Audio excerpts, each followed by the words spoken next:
लाडक्या बहिणीचा याचा काही संबंध नाही आहे। 7 लाख कोटीच्या बजेटमध्ये 45-40 हजार कोटी जातं आणि कर्जमाफीले 35 ते 40 हजार कोटी लागतं।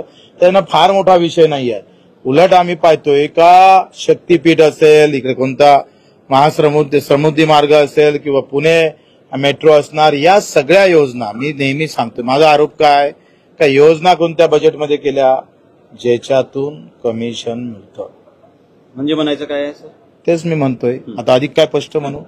कमिशन म्हणजे अर्थ काय? अशा योजना आहे ज्या लाखो करोडाच्या योजना केल्या, ज्याच्या सरकारच्या म्हणजे सामान्य लोकांच्या भल्यापेक्षा सरकारमधल्या लोकांचं भलं जास्त होते, अशा योजना बजेटमध्ये आलेल्या आहे।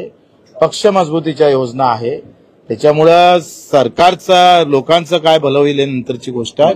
कारण कर्जमाफीमुळे काय होतंय का डायरेक्ट शेतकऱ्याच्या खात्यात जातं, नो कमिशन, काही संबंधच येत नाही।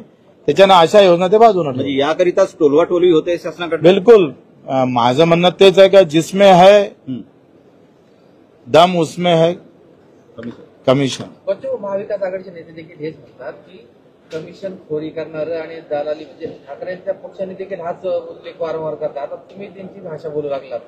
नाही, मी माझीच भाषा त्यांना बोलली, मी सगळ्यात अगोदर बोललो होतो।